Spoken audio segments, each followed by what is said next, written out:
Hello viewers, welcome to our channel. నేను మీ చరణ్ పరిమి. ఆంధ్రప్రదేశ్లో కూటమి ప్రభుత్వం ఏర్పడి ఇప్పటికీ సరిగ్గా 100 రోజులు. ఈ 100 రోజుల్లో ప్రభుత్వ పరిపాలన ఎలా ఉంది, ఏంటి అనేది ఒకసారి మనం సమీక్షించి చూద్దాం. అయితే ఇందులో ప్రభుత్వం చేసిన అనేక మంచి విషయాలను కూడా మాట్లాడదాం. ఎప్పుడు నెగిటివ్లే కాకుండా, ఎప్పుడు తప్పులు పట్టడమే కాకుండా కొన్ని మంచి విషయాలు కూడా ఉంటాయి కాబట్టి వాటిని కూడా ప్రస్తావిద్దాం. అదేవిధంగా ప్రభుత్వం చేయాల్సినవి ఏంటి, ఇంకా ఏ విషయాల్లో తప్పటడుగు వేస్తూ ఉన్నారు అనేది కూడా మనం చర్చిద్దాం. ఎందుకంటే ఈ 100 రోజులు సమీక్షించడం అనేది రాజకీయాల్లో మీడియాకు సంబంధించి ఒక సాంప్రదాయం. రేవంత్ రెడ్డి గారి ప్రభుత్వం మీద అలాగే సమీక్ష జరిగింది. గతంలో కేసీఆర్ గారి ప్రభుత్వం మీద అటువంటి సమీక్షలే మీడియాలో అనేకం వచ్చాయి. ఎందుకంటే ఏ ప్రభుత్వమైనా చిత్తశుద్ధితో పనిచేయడానికి పూనుకుందా లేదా అనేది 100 రోజుల వరకు బట్టి తెలిసిపోతుంది. ఎందుకంటే స్టార్ట్ అయినప్పుడే వాళ్ళు ఏవైతే సీఎంగా ప్రభుత్వాన్ని స్థాపించి మొట్టమొదటి సంతకాలు పెడతారో ఆ ఫైల్స్ అమల్లోకి వచ్చాయా లేదా అనే దాన్ని బట్టి తేల్చేయచ్చు. సో దాన్ని బట్టి చూస్తే ఏమేమి ఉన్నాయో ఒకసారి గమనించి చూద్దాం. ఇందులో ముఖ్యంగా ప్రభుత్వం వచ్చిన తర్వాత చేసిన మంచి ప్రతిష్టాత్మక పని ఏంటంటే పెన్షన్స్ ఇవ్వడం. దాదాపు 64 లక్షల మందికి, అంటే గత ప్రభుత్వంలో 64 లక్షల మంది లబ్ధిదారులు ఉంటే ఏ ఒక్కరిని కూడా తీసేయకుండా 64 లక్షల మందికి పెన్షన్లు అయితే ఇవ్వడం జరిగింది. గత ప్రభుత్వంలో 3,000 ఉంటే తర్వాత దానికి ఒక 1,000 రూపాయలు పెంచి 4,000 చేశారు. అది కూడా 3 నెలల పెండింగ్ ఉన్నదానికి యాడ్ చేసి మరి 7,000 ఇవ్వడం జరిగింది. సో ఈ తరహాలో మొదటిసారి పెన్షన్ల అమలు అయితే జరిగింది. ఈ పెన్షన్ల అమల్లో వాలంటీర్స్ను ఉపయోగించకపోవడం అనేది అప్పట్లో పెద్ద దుమారం రేగింది. అయినా సరే ప్రభుత్వ రెవెన్యూ శాఖ కావచ్చు, అలాగే సచివాలయ మిగతా ఉద్యోగులు కావచ్చు, వీళ్ళందరినీ ఉపయోగించి ఏ విధంగా పనిచేయొచ్చు అనేది ప్రభుత్వం చేసి చూపించింది. సో వాలంటీర్లకు ఉన్న విధులు ఇవి ఎక్స్ట్రా విధులే తప్పితే ఇవి అవసరం లేదు, వాళ్ళకి వేరే తరహా విధులు పెట్టాలి అనే ప్రభుత్వ ఆలోచనకి ఇక్కడ ఒక బలం చేకూరింది. దాంతోపాటు వాలంటీర్లు కూడా కంగారు పడటం మొదలుపెట్టారు. మా సేవలు వాడుకోవట్లేదంటే మమ్మల్ని తీసేయడానికి ప్రయత్నిస్తున్నారా అని. వాళ్ళ మీద ఇప్పటికి కూడా క్లారిటీ లేదు. నిన్న జరిగిన అఖిలపక్ష సమావేశంలో కూడా సరైన క్లారిటీ ఇవ్వడానికి ప్రయత్నించలేదు. వాలంటీర్లకు మేము 10,000 ఇవ్వడానికి ప్రతిపాదన అయితే చేశాము, వాళ్ళ విధులు పెంచాలి, స్కిల్ డెవలప్మెంట్కు ఏదో ఒకటి ఏర్పాటు చేసి వాళ్ళకి ట్రైనింగ్ ఇవ్వాలి అన్నారు తప్పితే అసలు ఏం చేయాలి, ఎటువంటి ట్రైనింగ్ ఇవ్వాలి, ఏ ప్రతిపాదనలు ఇప్పుడు లేవు. 100 రోజులు అయిపోయింది, ఇప్పటిదాకా డిసైడ్ అవ్వలేదు. కాబట్టి ఇందులో ఈ విషయం సక్సెస్ అనుకోవాలి, వాలంటీర్ల విషయం ఫెయిల్యూర్ అనుకోవాలి. డిఎస్సి నోటిఫికేషన్ కూడా గత 5 సంవత్సరాల్లో అసలు రాలేదు. బీఈడీలు చదివిన వాళ్ళు కావచ్చు, ఇట్లా ఎదురు చూస్తూ, అంటే గత 10 ఏళ్ళుగా బీఈడీ చదివి ఉద్యోగాల కోసం ఎదురు చూస్తున్న వాళ్ళు ఒక జనరేషన్ కూడా దాటిపోయే పరిస్థితి ఏర్పడింది. కొంతమందికి ఏజ్ బార్లు అయ్యే పరిస్థితి కూడా ఏర్పడింది. ఇటువంటి సిచ్యువేషన్ ఏర్పడింది డిఎస్సి సంబంధించి. ఇలాంటి తరుణంలో మేము డిఎస్సి ఇచ్చి తీరతామని చెప్పేసి ఈ కూటమి సవాలు చేసి మరీ ఎలక్షన్లో దిగారు. ఇక ముఖ్యంగా చెప్పాలంటే పవన్ కళ్యాణ్ గారు అయితే డిఎస్సి అమలుకు నేను హామీ ఇస్తున్నా, నేను బాధ్యత తీసుకుంటా అని చెప్పేసి పవన్ కళ్యాణ్ గారు అనేక చోట్ల స్పీచ్ల్లో కూడా అన్నాడు. అనుకున్న విధంగానే నోటిఫికేషన్ ఇవ్వడం జరిగింది. దాదాపు 16,000 ఉద్యోగాలకి అనుకూలంగా ఈ నోటిఫికేషన్లన్నీ ఇచ్చారు. అలాగే ఇప్పుడు ఎగ్జామ్స్ కూడా కండక్ట్ చేయడానికి కొద్ది రోజుల్లో చేయబోతున్నారు. ఇది ఖచ్చితంగా మెచ్చుకోవాల్సిన విషయమే. ఎందుకంటే గవర్నమెంట్ సెక్టార్లో ఉద్యోగాలు పెరగట్లేదు అనే అసంతృప్తి ప్రజల్లో చాలా ఉంది.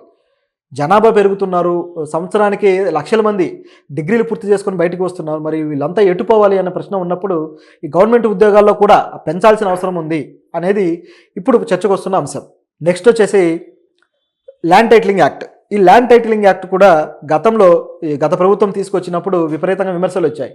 మీ భూముల మీద గవర్నమెంట్ పెత్తనం చేయడానికి ఇటువంటి తీసుకొచ్చింది, ఖచ్చితంగా గవర్నమెంట్ మీ భూముల్ని లాగేసుకుంటుంది అని చెప్పేసి ప్రతిపక్షాలు బాగా ప్రచారం చేశాయి. నిజానికి ఆ యాక్ట్లో అటువంటి పరిస్థితి పెద్దగా లేదు, కానీ అది కొద్దిగా మిస్యూజ్ అయిన మాట వాస్తవం. అంటే ఆ విధంగా మిస్లీడ్ చేసి కొద్దిగా ఇబ్బంది పెట్టిన మాట వాస్తవం.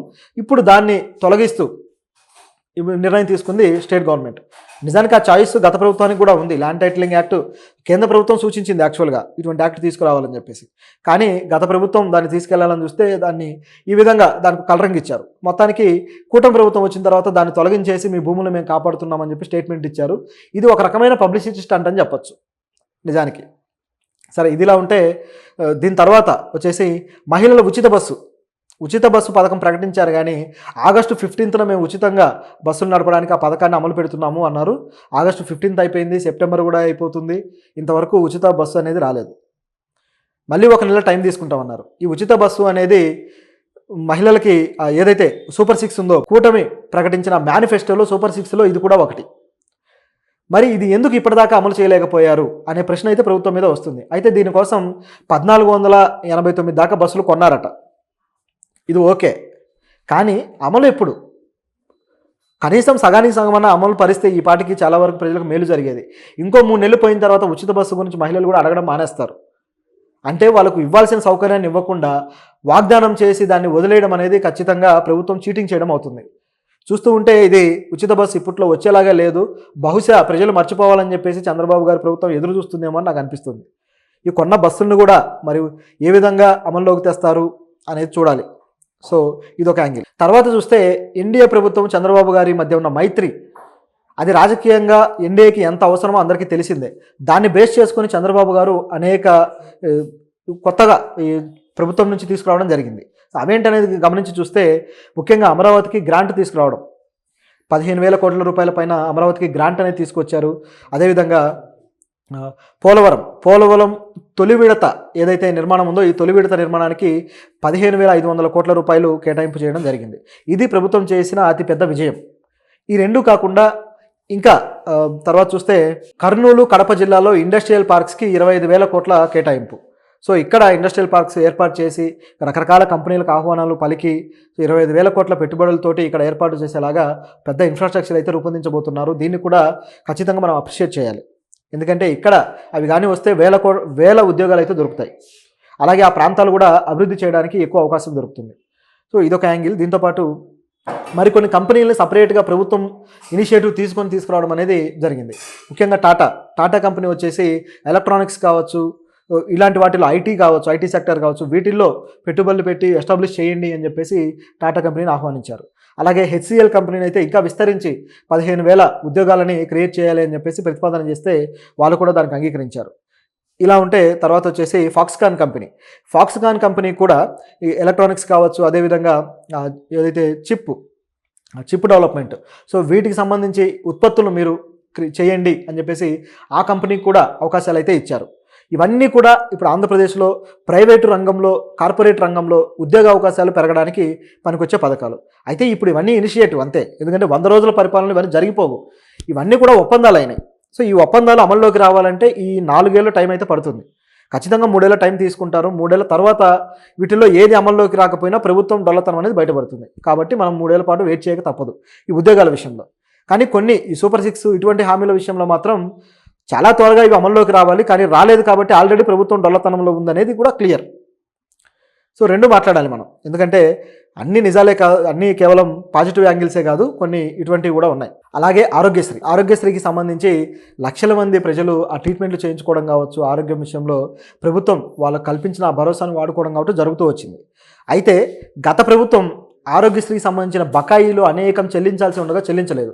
సో దీంతో గతంలో డాక్టర్స్ ఏం చేశారంటే ఆరోగ్యశ్రీకి సంబంధించిన హాస్పిటల్స్ అన్నీ కూడా ఏవైతే ప్రైవేట్ హాస్పిటల్స్కి వీటి అథారిటీ ఇచ్చారో వాళ్ళందరూ కూడా మేము ఆగస్టు 15 నుంచి ఇక చేయబోవడం లేదు, ఆరోగ్యశ్రీ ట్రీట్మెంట్ అసలు చెయ్యము, మాకు ఏమాత్రం బకాయిలు రాలేదు అని చెప్పేసి వాళ్ళు హుకుం జారీ చేశారు గవర్నమెంట్కి. దాంతో ఇప్పుడు కానీ బకాయిలు చెల్లించకపోతే ఆ బ్లేమ్ అనేది ఈ గవర్నమెంట్కి వస్తుంది. మీరు బకాయిలు చెల్లించలేదు కాబట్టి ఇది ఆగింది, మీరే చేయాలి అని చెప్పేసి టీడీపీ గవర్నమెంట్నే దూషిస్తారనమాట. అది ప్రతిపక్షం కూడా వాడుకునే అవకాశం ఉంది దీంట్లో.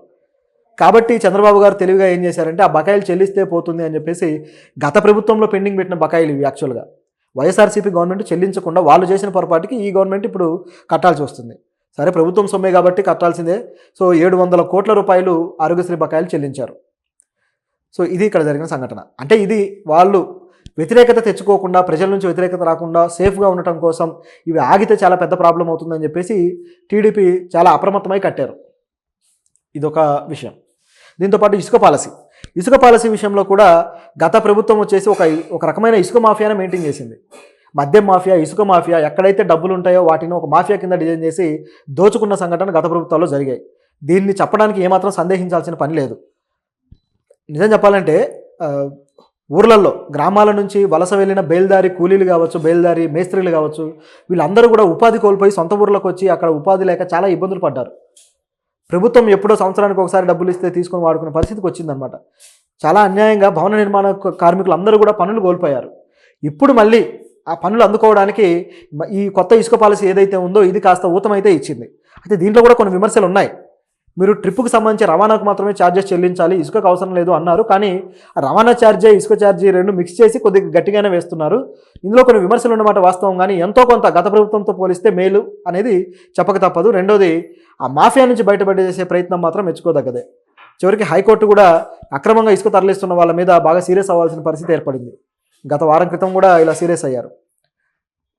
ఇట్లా కృష్ణా పరివాహక ప్రాంతంలో జరుగుతూ ఉంటే హైకోర్టు గట్టిగా మొట్టికాయలు వేసినా కూడా ఆగలేదు.